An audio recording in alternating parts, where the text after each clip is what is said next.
범인은 잡혔습니다. 그런데 이상하게도 이 이야기는 끝나지 않았습니다. 30년 동안 누군가는 살인범으로 살았고, 누군가는 진실을 알고도 침묵했고, 누군가는 죽은 뒤에도 끝내 집으로 돌아오지 못했습니다. 드라마 허수아비는 익숙한 연쇄살인극처럼 시작합니다. 하지만 정말 무서워지는 건 진범이 드러난 뒤부터입니다. 이 드라마가 묻는 건 누가 죽였는가가 아닙니다. 누가 그들을 범인으로 만들었는가, 그리고 누가 그 허수아비 뒤에 숨어 책임을 피했는가. 오늘은 줄거리 결말까지 포함해 허수아비가 왜 단순한 범죄물이 아니라 올해 가장 불편한 드라마 중 하나였는지 함께 그려보도록 하겠습니다. 1988년 서울에서 근무하다 고향인 강성으로 좌천당한 형사 강태주가 있습니다. 거칠고 제멋대로인 것처럼 보여도 사건을 보는 감각만큼은 누구보다 날카로운 형사였죠. 태주는 고향으로 돌아와 강성일보 기자 서지원, 작은 서점을 운영하는 친구 이기환과 술자리를 갖게 됩니다. 그러던 중 강성경찰서 형사 장명도와 도영구가 이성진이라는 남성을 체포하는 모습을 보게 되죠. 성진은 스타킹 절도와 추행 전력이 있던 잡범이었습니다. 그런데 이번에 그가 잡혀온 이유는 달랐어요. 임복희라는 피해자를 스타킹으로 목 졸라 살해했다는 혐의였거든요. 성진을 3번이나 잡아봐서 잘 알고 있던 태주는 그가 살인범이라는 말을 쉽게 믿지 못합니다. 그래서 이전에 벌어진 살인사건 자료들을 다시 살펴보기 시작하죠. 그리고 임복희 이전에 벌어진 최민자와 황강의 사건까지 서로 연결되어 있을 가능성이 높다고 판단합니다. 별개의 살인이 아니라 하나로 이어진 연쇄살인일 수 있다고 본 겁니다. 한편 임복희 살인사건을 담당하던 검사 차시영, 시영은 이미 형사들에게 폭행당한 성진을 상대로 허위 자백을 받아냅니다. 성진이 진범이 아닐 거라고 판단한 태주는 담당 검사인 시영을 찾아가죠. 그런데 사실 시영은 태주의 오랜 악연이었습니다. 어린 시절 태주를 괴롭혔던 가해자였거든요. 이후 성진의 현장 검증이 진행되는 사이 태주는 황 검사를 찾아갑니다. 황 검사는 최민자와 황강의 사건을 담당했던 인물이었죠. 태주는 여기에 임복희 사건까지 포함해 3사건이 하나로 이어진 연쇄살인이라고 주장합니다. 아직 직접 증거는 없었지만 태주는 곧 증거가 나올 거라고 말하죠. 그리고 얼마 지나지 않아 또 다른 살인사건이 발생했다는 전화가 걸려옵니다. 나왔네요, 증거. 피해자는 여학생 유정민. 복희 사건과 같은 수법으로 살해된 시신이 발견된 겁니다.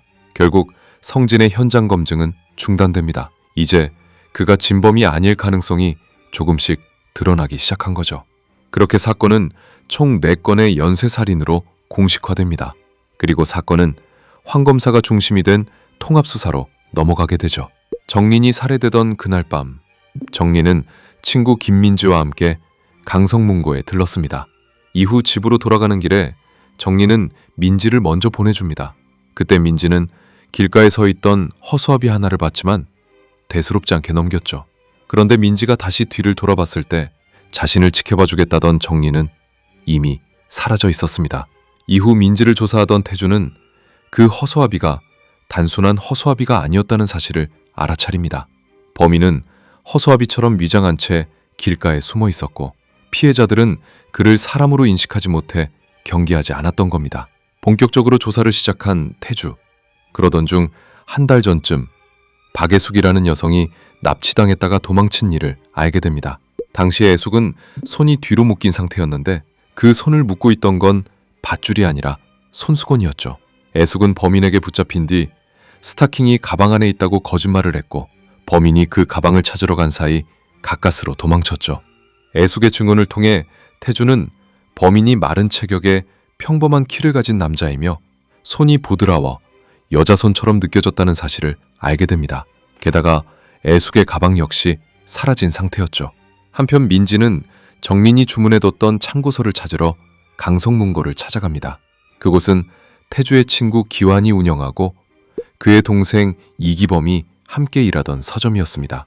죽은 정리는 잘생긴 기범에게 호감을 가지고 있었고 기범과의 약속을 지키듯 그 서점에 참고서를 주문해둔 상태였죠. 그런데 기범은 사실 태주의 동생 강순영과 결혼을 약속한 사람이었습니다. 순영은 강성의 초등학교 교사였고 기범은 그런 순영을 매일같이 데리러 오던 남자였어요. 태주 입장에서는 친구의 동생이자 곧 자신의 가족이 될 사람이기도 했습니다. 하지만 이때부터 기범을 둘러싼 이상한 단서들이 조금씩 쌓이기 시작합니다. 한편 사건에서 밀려난 시영은 순순히 물러나지 않았습니다. 그는 황 검사의 아들 문제를 약점으로 잡아 황 검사를 사건에서 물러나게 만들어요. 그렇게 한번 황 검사에게 넘어갔던 수사권은 다시 시영의 손으로 돌아가게 되죠. 이후 태주는 범인의 허수아비 위장을 바탕으로 함정 수사에 들어갑니다. 그리고 이 작전에는 지원도 함께 투입됩니다.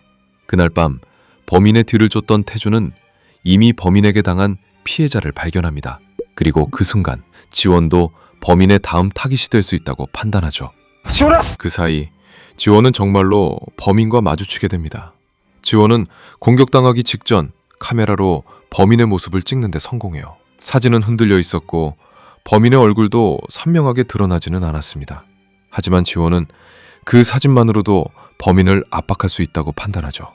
그렇게 범인의 흐릿한 사진은 신문에 실리게 됩니다. 그런데 태주는 그 사진에서 이상한 점을 하나 발견합니다. 범인이 얼굴을 손수건으로 가리고 있었던 겁니다. 이전 피해자들은 그런 말을 한 적이 없었죠. 그렇다면 범인은 왜 유독 지원 앞에서만 얼굴을 가렸던 걸까? 이후 지원은 그 손수건의 주인을 찾아냅니다. 그건 순영이 직접 만든 손수건이었고 똑같은 손수건을 가지고 있을 사람은 기범뿐이었습니다. 이때부터 기범은 단순히 순영의 약혼자가 아니라 연쇄살인 사건과 연결될 수 있는 인물로 의심받기 시작합니다. 그런데 같은 날 밤 태주의 동생 순영까지 사고를 당합니다. 순영은 같은 학교 교사 전경호의 차를 탔다가 그가 선을 넘자 차에서 내리려 했죠. 그 과정에서 사고가 벌어진 겁니다. 하지만 경호는 오히려 순영과 자신이 내연 관계였다는 식으로 사건을 꾸미려 합니다. 그리고 그 거짓말 뒤에는 시영의 조언이 있었습니다. 이 일로 순영은 사람들 앞에서 모욕당하고 분노한 태주는 경호를 폭행합니다. 결국 태주는 경호 폭행 사건을 빌미로 수사에서 밀려날 위기에 놓이게 돼요. 하지만 태주는 물러서지 않습니다. 범인이 4건 외에도 또 다른 피해자를 만들었을 가능성을 포착했기 때문이죠. 최근 실종자들을 다시 뒤지던 중 태주는 최인숙이라는 여성이 이미 살해됐을 가능성을 찾아냅니다. 태주는 이번 수색에서 아무것도 나오지 않으면 책임지고 사직서를 내겠다고 말합니다. 그리고 결국 인숙의 시신이 발견됩니다. 찾았습니다. 이로써 강성 연쇄살인 사건은 4건에서 5건으로 늘어나게 되죠. 하지만 범인은 멈추지 않았습니다. 이번에는 정린의 친구였던 민지까지 또 다른 피해자가 됩니다. 민지는 태주에게 범인의 허수아비 위장을 알려준 중요한 목격자였죠. 그런 민지마저 살해되면서 강성 연쇄살인 사건은 6번째 피해자로 이어집니다. 그리고 얼마 뒤 7번째 사건이 벌어집니다. 이번 피해자는 여학생 이주희. 범인은 부모가 바로 옆방에 있는 집안으로 들어가 주희를 살해했습니다. 그런데 바로 그날 주희의 집 근처에서 도망치던 기범이 붙잡히게 됩니다. 경찰은 사실상 기범을 진범으로 몰아가기 시작하죠. 결정적인 증거도 나옵니다. 기범의 서점에서 한 달 전 애숙이 잃어버렸던 가방이 발견된 겁니다. 애숙은 범인에게 납치당했다가 도망친 피해자였고 그 가방이 서점에서 나왔다는 건 기범이 범인이라는 강력한 증거처럼 보였습니다. 하지만 태주는 납득하지 못합니다.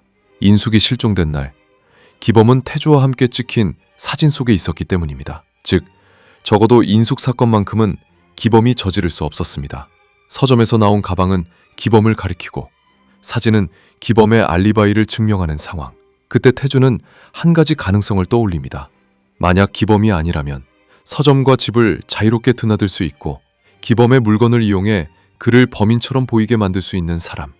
그런 사람은 한 명 더 있었습니다. 바로 기범의 형, 기완이었죠. 태주는 기범이 진범이 아닐 가능성을 시영에게 말하며 조금만 더 시간을 달라고 합니다. 하지만 시영은 이미 기자회견을 준비하고 있었습니다. 결국 그는 세상 앞에 발표합니다. 지난 2년 동안 강성에서 벌어진 7건의 살인사건, 그 유력한 용의자는 강성에 사는 20대 남성 이모 씨, 서점을 운영하고 있으며 7번째 사건 역시 그의 소행으로 보인다고 말이죠. 그렇게 기범은 진실이 밝혀지기도 전에 강성 연쇄살인범으로 세상에 공개 수배됩니다. 하지만 세상은 몰랐습니다. 기범은 공개 수배가 내려진 그 순간 이미 경찰의 손안에 있었거든요. 주의 사건이 벌어진 날 그 집 근처에서 도망치다 명도와 형구에게 붙잡힌 상태였습니다. 하지만 경찰은 그 사실을 바로 공개하지 않았습니다. 공식적으로는 아직 잡히지 않은 용의자처럼 발표했지만 실제로는 불법 감금 상태였죠. 그리고 그곳에서 기범은 명도와 형구에게 심한 폭행을 당합니다. 시영은 기범이 진짜 범인이 아닐 수도 있다는 걸 눈치채지만 사건을 되돌리려 하지 않습니다. 오히려 기범의 형, 기완까지 끌어들이겠다고 압박하죠. 결국 기범은 무너집니다. 자신이 자백하면 가족은 건드리지 않겠다고 약속하라며 하지도 않은 범행을 인정하게 된 겁니다. 하지만 태주도 다른 가능성을 쫓고 있었습니다.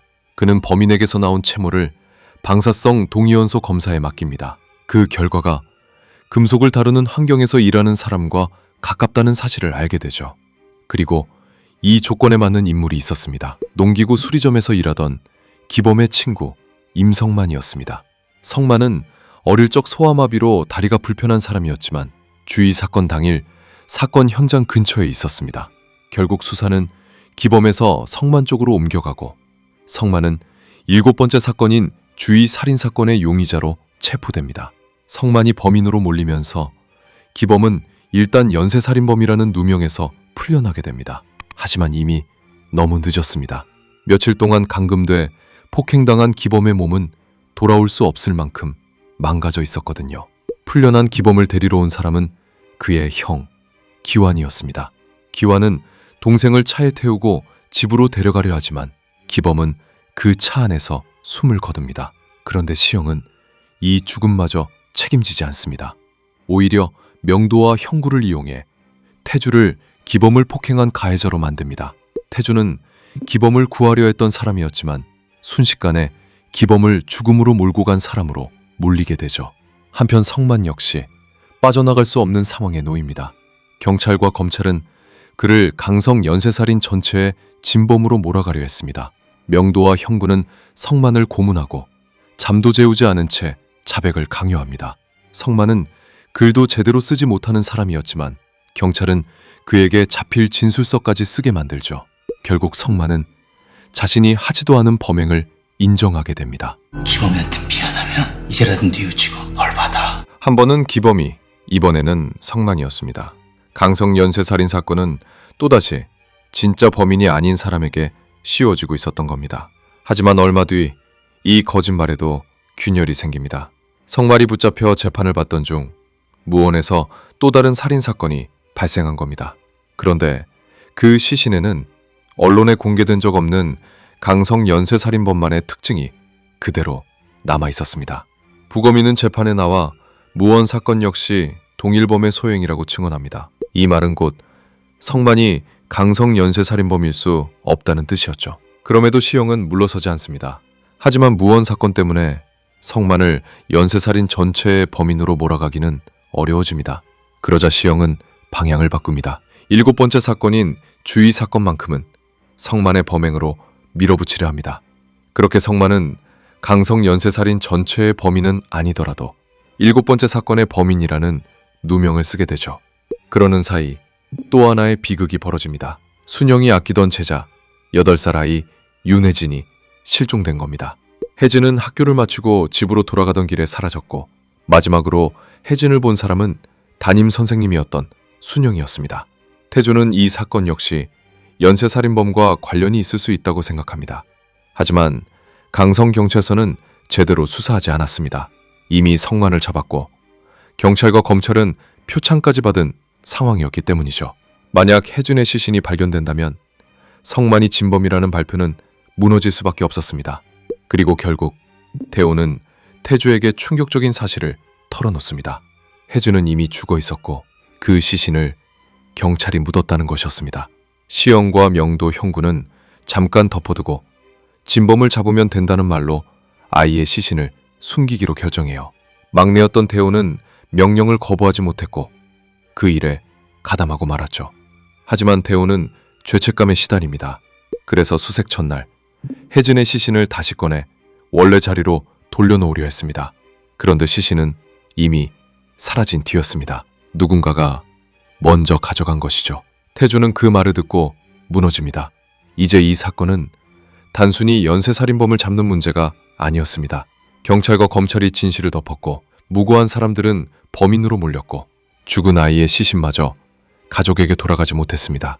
그 와중에 순영은 또 다른 비극을 맞습니다. 순영은 사실 차무진의 혼외자였고 무진은 자신의 정치 인생을 위해 순영을 가족으로 받아들이려 합니다. 하지만 순영은 그 집의 딸로 살 생각이 없었습니다. 그녀는 오히려 태주에게 가려다 교통사고를 당하고 뱃속의 아이도 위험한 상태가 됩니다. 그 아이는 기범의 아이였습니다. 태주는 순영을 살리기 위해 무진 앞에 무릎을 꿇습니다. 그러자 무진은 조건을 내겁니다. 강성을 떠나 다시는 자기 가족과 순영 앞에 나타나지 말라는 의미. 태주는 결국 그 약속을 받아들입니다. 순영을 살리기 위해 혜진의 진실도 기범의 억울함도 성만의 누명도 바로잡지 못한 채 강성을 뻔하게 되죠. 그렇게 강성 연쇄살인 사건은 끝난 것처럼 묻힙니다. 진범은 잡히지 않았고 귀범은 고문 후유증으로 죽었습니다. 성만은 7번째 사건의 범인으로 감옥에 갔고 혜진은 가족에게 돌아오지 못했습니다. 그리고 30여 년이 흐른 뒤 태주는 더 이상 형사가 아니었어요. 그는 범죄 심리를 분석하는 프로파일러이자 학생들을 가르치는 교수가 되어 있었죠. 그런 태주에게 어느 날 오래전 강성서에서 함께 일했던 이순경이 찾아옵니다. 그는 태주에게 말합니다. 강성 연쇄살인 사건의 진범이 30년 만에 확인됐다고. 과거 사건 증거물 일부에서 DNA가 다시 검출됐고 그 DNA와 일치하는 인물이 나타났다는 겁니다. 그 사람의 이름은 이용우. 현재 그는 다른 살인 사건으로 무기징역을 선고받고 교도소에 수감 중이었죠. 문제는 DNA가 나온 사건이 전체 사건 중 일부뿐이라는 점이었습니다. 나머지 사건들은 진범의 자백이 있어야만 진실을 밝힐 수 있는 상황이었죠. 그런데 용우가 조건을 걸어옵니다. 강태주를 불러달라고. 그렇게 태주는 30년 만에 자신의 과거를 다시 마주하게 됩니다. 교도소에서 태주를 기다리고 있던 용우. 하지만 태주는 곧 알게 됩니다. 그는 1988년 강성에서 태주의 친구였던 남자, 기범의 형, 기완이었습니다.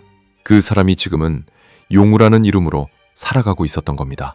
용우는 자신이 숨긴 살인을 하나씩 말해주는 대신 태주에게도 과거 이야기를 들려달라고 요구합니다. 태주가 하나를 말하면 용우도 하나를 말하는 방식이었죠. 그리고 그렇게 드러난 숫자가 바로 12 플러스 2. 용우가 자백한 살인은 모두 14건이었습니다.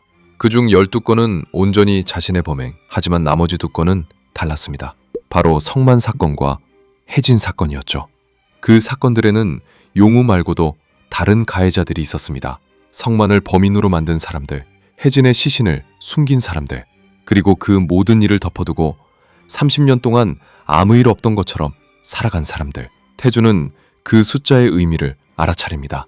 단순한 살인 건수의 구분이 아니었습니다. 진범의 범죄와 공권력이 만든 또 다른 범죄를 나눈 숫자였던 겁니다. 태주는 성만의 재심을 준비합니다.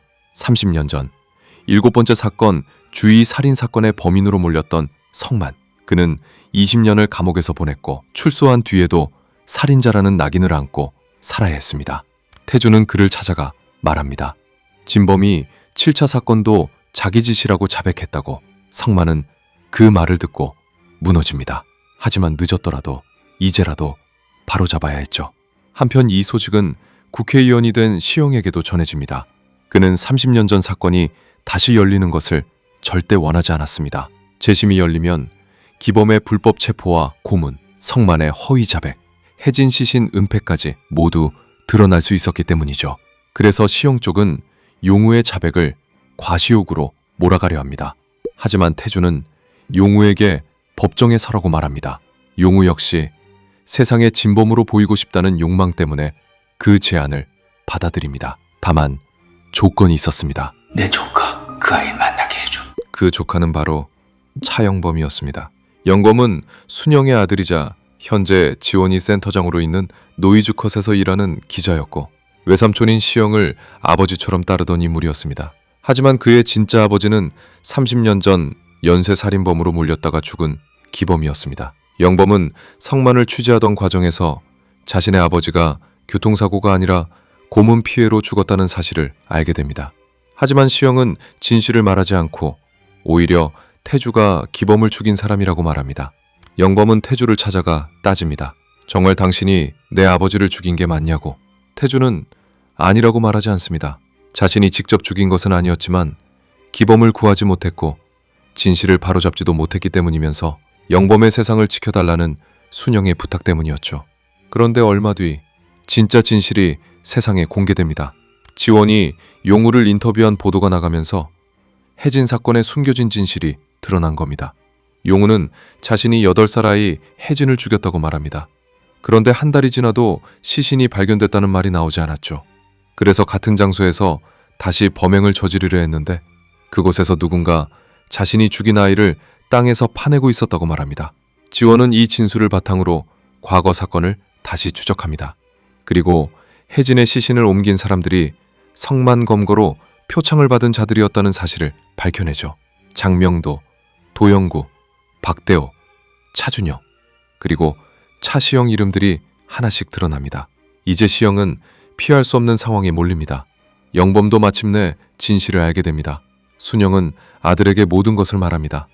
자신은 원래 차순영이 아니라 강순영으로 살아온 사람이었고 태주는 자신의 오빠였다고. 그리고 시영이 바로 영범의 아버지 기범을 불법 체포하고 고문을 지시한 장본인이었다고 말합니다.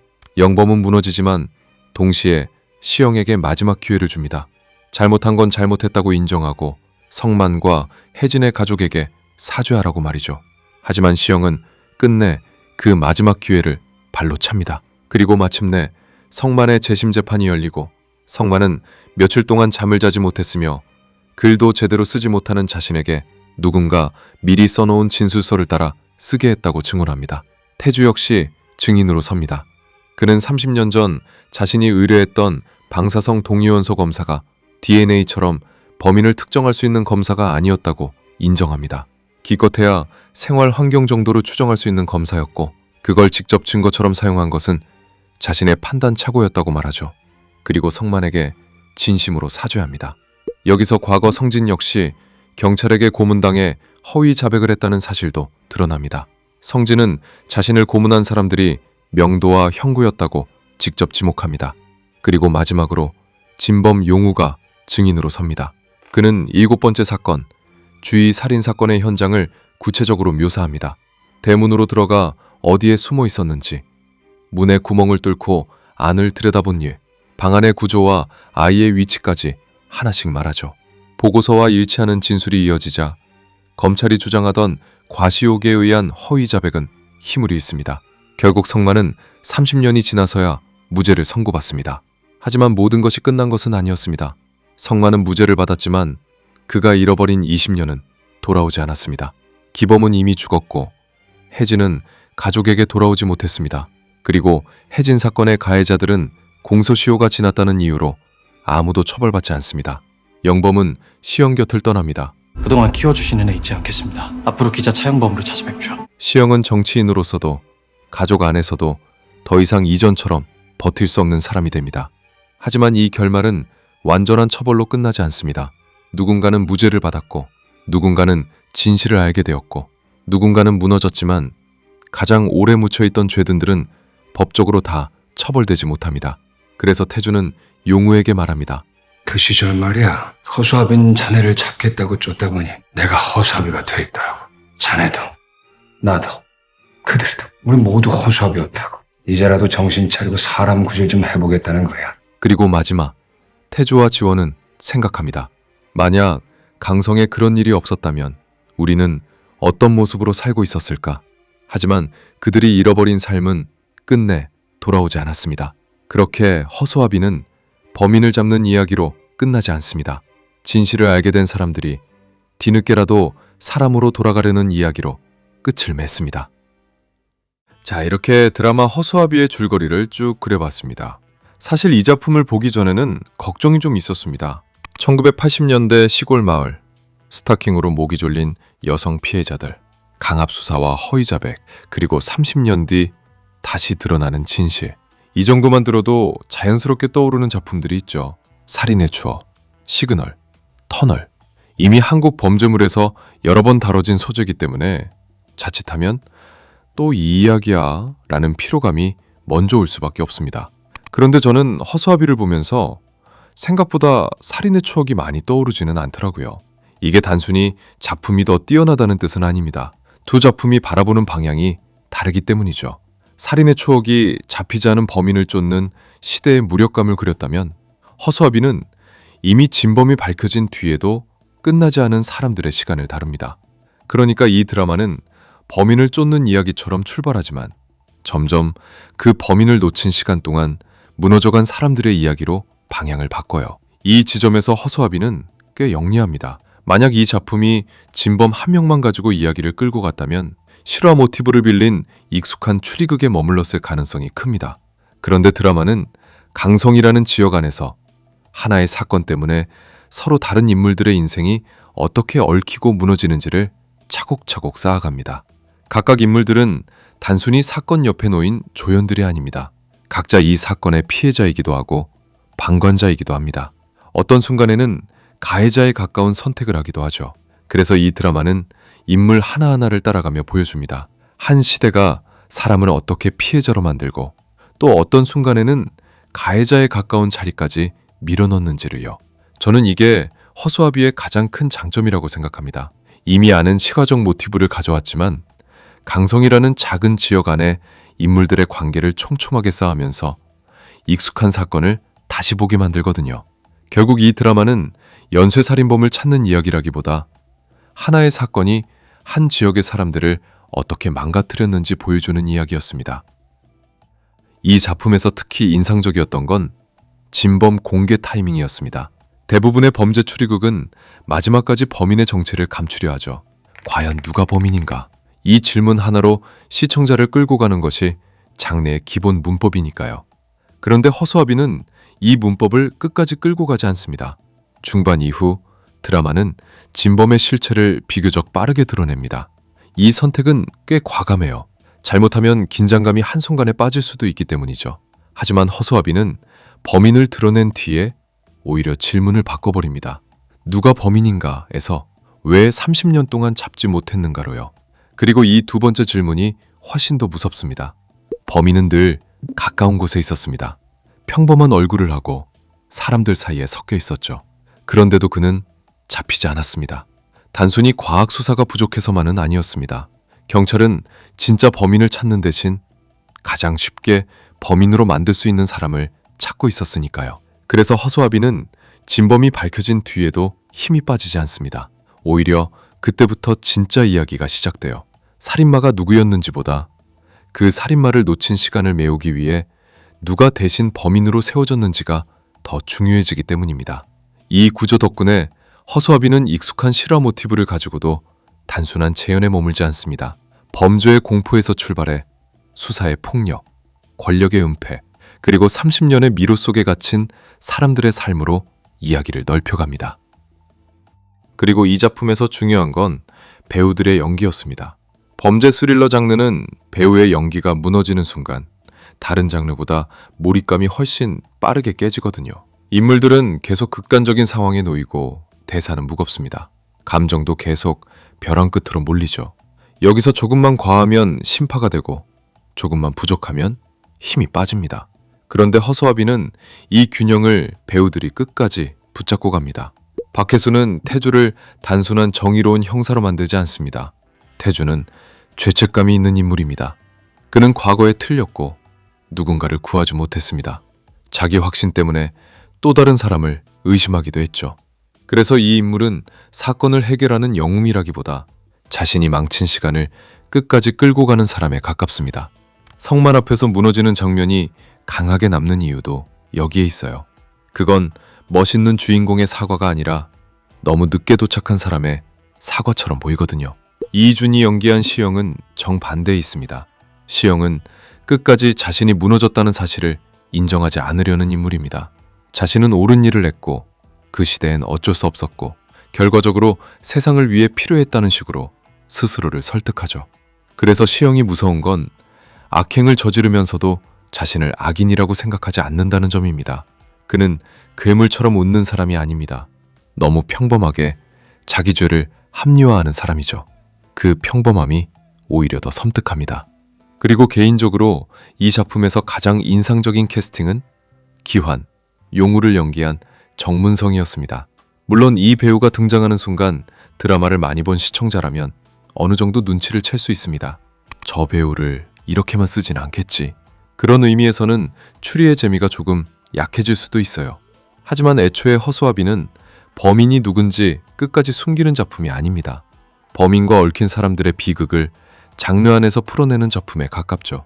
그렇기 때문에 기환과 용우를 버틸 수 있는 배우가 필요했고 이 선택은 신의 한 수에 가까웠다고 봅니다. 정문성은 다정한 형처럼 보이는 얼굴과 30년 뒤 진실을 쥐고 상대를 흔드는 얼굴을 모두 납득시킵니다. 그가 용우가 되어 태주 앞에 앉아 있을 때 이 인물은 단순한 살인마가 아니라 자기 죄를 하나의 이야기처럼 편집해버린 사람처럼 보입니다. 그래서 더 불쾌하게 남아요. 결국 이 작품이 끝까지 힘을 잃지 않은 이유는 인물들의 죄책감과 분노와 비겁함을 배우들이 끝까지 붙잡아줬기 때문이라고 생각합니다. 이 지점에서 드라마가 가장 아프게 건드리는 건 그 시대가 만든 또 다른 피해자들입니다. 성진은 자범이라는 이유로 쉽게 범인이 될 뻔했습니다. 기범은 정황이 맞아떨어진다는 이유로 연쇄살인범이 되었고 곰은 후유증으로 죽었습니다. 성만은 방사성 동위원소 검사와 주변 정황만으로 7번째 사건의 범인이 되었고 20년을 감옥에서 보냈습니다. 그리고 혜진은 살해된 뒤에도 가족에게 돌아가지 못했죠. 여기서 무서운 건 진범만이 아닙니다. 공권력이 자신의 실패를 덮기 위해 누군가를 범인으로 세울 수 있었다는 사실입니다. 수사 결과가 틀렸다면 바로잡아야 합니다. 그런데 이들은 바로잡는 대신 더 큰 거짓말을 쌓아갑니다. 허위 자백을 만들고 시신을 숨기고 표창을 받고 시간이 지나자 공소시효 뒤로 숨어버립니다. 저는 이 드라마의 가장 날카로운 부분이 여기에 있다고 봅니다. 허수아비는 그때는 과학수사가 부족해서 어쩔 수 없었다는 식으로 빠져나가지 않습니다. 물론 과학수사가 부족했던 시대였다는 건 맞습니다. 하지만 이 작품이 묻는 건 기술의 한계가 아닙니다. 기술이 부족한 시대에 사람들은 더 조심했는가? 힘없는 사람을 함부로 범인으로 만들지 않으려 했는가? 억울하다고 외치는 사람의 말을 들으려 했는가? 드라마의 대답은 차갑습니다. 아니었다는 겁니다. 그래서 이 작품은 단순히 과거를 재현하는 드라마가 아니라 지금의 우리에게도 불편한 질문을 던지는 드라마가 됩니다. 법은 사람을 함부로 처벌하지 않기 위해 존재합니다. 억울한 사람을 보호하기 위한 기준이기도 하죠. 그런데 과거에도 그리고 지금도 그 기준은 정말 약한 사람을 지키고 있는가? 혹시 누군가의 실적, 누군가의 출세, 누군가의 체면을 위해 또 다른 피해자를 만들고 있는 건 아닌가? 허수아비는 이 질문을 끝까지 끌고 갑니다. 그래서 저는 이 작품을 보면서 범인보다 시대가 더 무섭다고 느꼈습니다. 정확히 말하면 시대라는 말 뒤에 숨어있던 사람들이 무서웠습니다. 그들은 시대가 그랬다고 말할 수 있지만 결국 그 시대를 핑계로 누군가를 짓밟은 건 사람이었으니까요. 마지막으로 제목인 허수아비의 의미를 짚고 싶습니다. 극 중에서 허수아비는 처음에는 범인의 위장 도구처럼 등장합니다. 범인은 허수아비처럼 길가에 서 있고 피해자들은 그것을 사람으로 인식하지 못하죠. 그러니까 허수아비는 가장 먼저 사람인데 사람으로 보이지 않는 존재입니다. 그런데 이야기가 진행될수록 이 의미는 점점 넓어집니다. 성진도 허수아비였습니다. 기범도 허수아비였습니다. 성만도 허수아비였습니다. 이들은 모두 진짜 범인이 아니었지만 누군가의 필요에 의해 범인처럼 세워졌습니다. 논밭에 세워진 허수아비가 새를 쫓는 도구라면 이들은 공권력의 실패를 가리는 도구였습니다. 사람의 모양을 하고 있지만 자기 의지로 움직일 수 없는 존재, 누군가 세워놓은 자리에 가만히 서 있어야 하는 존재, 그게 이 드라마 속 허수아비들입니다. 하지만 제목의 의미는 거기서 끝나지 않습니다. 태주 역시 허수아비였습니다. 그는 정의를 쫓는다고 믿었지만 어느 순간 시대와 권력과 자기 확신에 흔들렸습니다. 시영도 허수아비였습니다. 자신이 권력을 움직인다고 생각했지만 사실은 아버지의 폭력과 출세 욕망, 시대의 논리에 조종당한 인간이었습니다. 대호도 마찬가지입니다. 그는 막내였고 명령을 거부하지 못했고 결국 혜진의 시신 은폐에 가담했습니다. 누구는 직접 조종했고 누구는 조종당했습니다. 또 누구는 조종당한다는 걸 알면서도 멈추지 않았죠. 그래서 허소아비의 무서운 점은 허소아비가 특정한 한 사람을 가리키지 않는다는 데 있습니다. 이 드라마 속 대부분의 인물은 어떤 방식으로든 허소아비였습니다. 범인이 세운 허소아비, 경찰이 세운 허소아비, 검찰이 세운 허소아비, 시대가 세운 허소아비, 그리고 자기 죄책감 앞에서 굳어버린 허소아비. 그렇기 때문에 마지막에 태주가 사람 구실을 해보려 한다는 말은 중요하게 들립니다. 이 작품은 거창하게 세상을 바꾼다는 이야기가 아닙니다. 허소아비처럼 서 있던 사람들이 뒤늦게라도 스스로 움직이기 시작하는 이야기입니다. 누군가 세워놓은 자리에 가만히 서 있지 않겠다는 이야기. 누군가의 실패를 대신 뒤집어 쓴 사람들을 다시 사람으로 부르려는 이야기. 저는 그래서 허소아비가 범인을 잡는 드라마라기보다 범인으로 세워진 사람들을 다시 인간으로 돌려놓으려는 드라마처럼 느껴졌습니다. 하지만 이 작품이 끝까지 붙잡고 있는 질문만큼은 분명합니다. 누가 죽였는가? 그 질문에서 시작한 드라마는 결국 더 불편한 질문으로 끝납니다. 누가 그들을 허수아비로 만들었는가? 그리고 우리는 그동안 그 허수아비들을 보고도 모른 척한 건 아니었는가? 그 질문이 남았다는 것만으로도 저는 허수아비가 충분히 이야기할 가치가 있는 드라마였다고 생각합니다. 자, 이렇게 드라마 허수아비의 리뷰를 그려보았습니다. 어쨌든 오늘도 마무리하기 전 평점과 다시 보기 지수를 남기도록 할게요. 평점은 5점 만점으로 남기고 다시 보기 지수는 총 4단계로 평가할 예정입니다. 허수아비의 평점은 5점 만점에 4점, 다시 보기 지수는 재관람입니다. 후반부가 조금 급하게 정리되는 아쉬움은 있었지만 익숙한 사건을 익숙하지 않게 풀어낸 각본과 연출이 좋았습니다. 범인을 맞추는 이야기가 아니라 그 범인을 놓친 시간 동안 무너진 사람들을 보여줬고 그 덕분에 이미 여러 번 봐온 소재임에도 끝까지 새롭게 따라갈 수 있었죠. 음악 연출도 인상적이었습니다. 하나의 음악을 반복해 사용하면서도 장면마다 다른 감정으로 들리게 만든 방식이 좋았거든요. 묻혀있던 진실이 올라오는 소리처럼 느껴졌습니다. 그래서 저는 이 작품이라면 다시 돈을 주고 봐도 아깝지 않을 것 같습니다.